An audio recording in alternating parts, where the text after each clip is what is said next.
Okay, my name is David Jimenez, and I'm actually going to be talking to you guys about abortion today.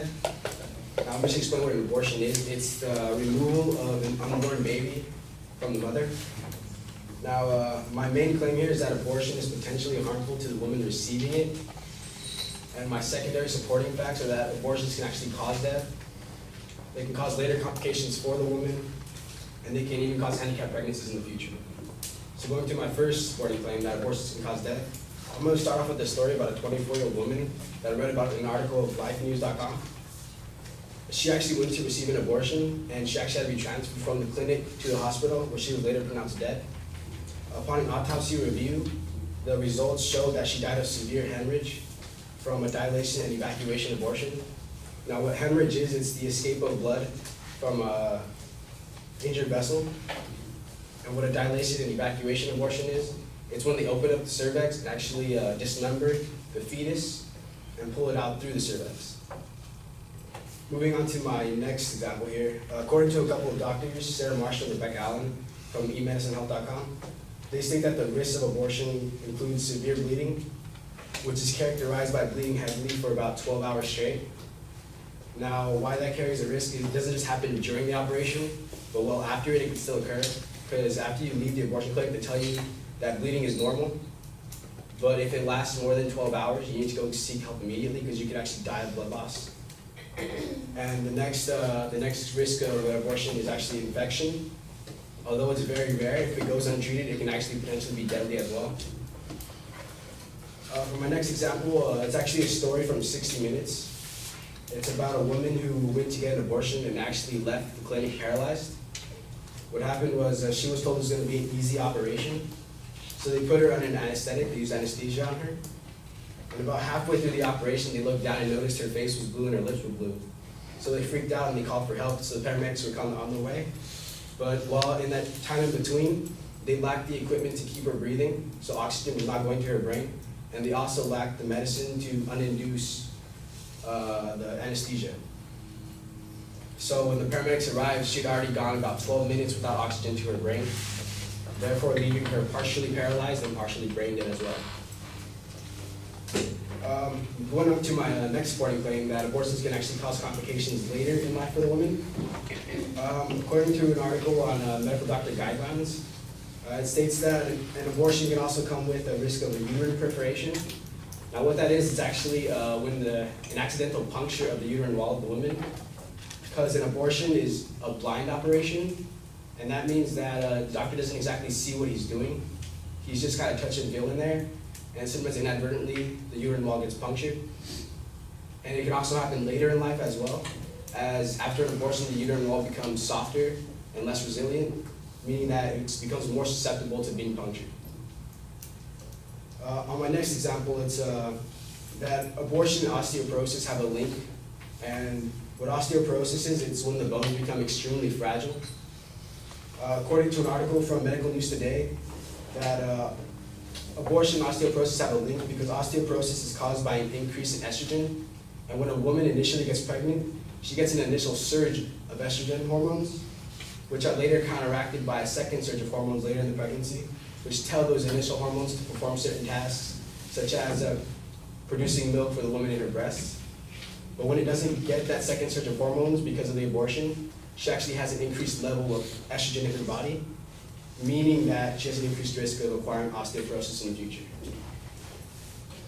Moving on to my final supporting claim, that abortions can actually cause handicapped pregnancies in the future. My first example is from an article in Medical Daily.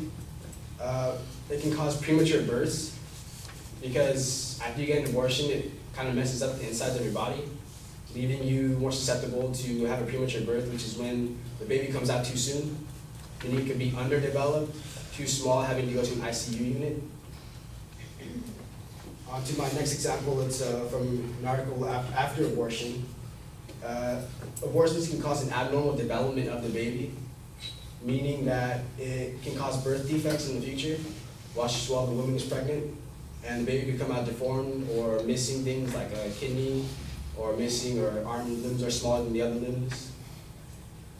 So in conclusion, abortion is potentially dangerous to the women receiving it, as it can cause complications to her after the abortion, handicapped pregnancies in the future, and can even cause death.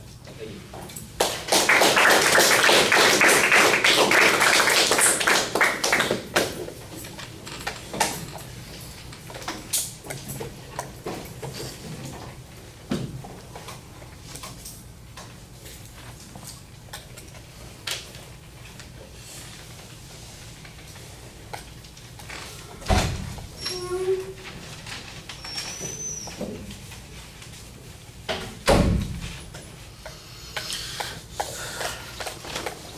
All right, David, the proposition is clearly stated. You have a good layout of the secondary points.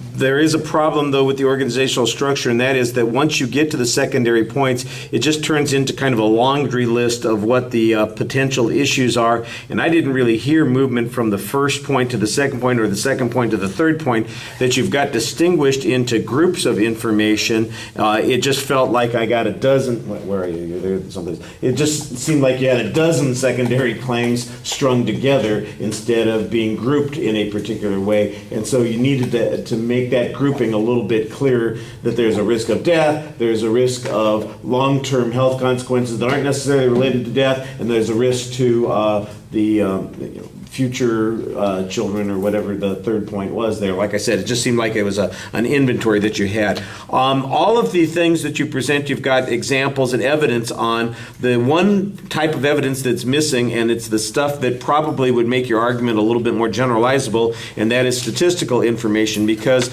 I think that there's probably not a lot of dispute that these things can happen, but like you said, for instance, and you presented it in one of your points, infection is rare. Well, how frequent are all of these other kinds of things? Is it inevitable that every woman who gets an abortion is going to have one of these consequences? Obviously, bleeding is inevitable. That's true. But how likely is it that the bleeding is going to lead to the kinds of hemorrhaging that you talk about that could create those problems?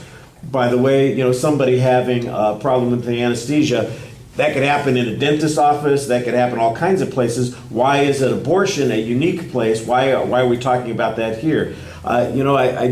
If your argument is that women are not well informed about what the potential risks are, then I think there's a good reason for talking about those kinds of risks. But if your argument is that those risks are significant, I think that maybe you don't really have as strong an argument on some of those points as you would otherwise. And I think if you talked more about why people are underinformed about the potential risks, and offer some proof that abortion providers fail to disclose those risks, or they don't provide kinds of background information, that their argument would be a little bit stronger as a consequence. All right, thank you.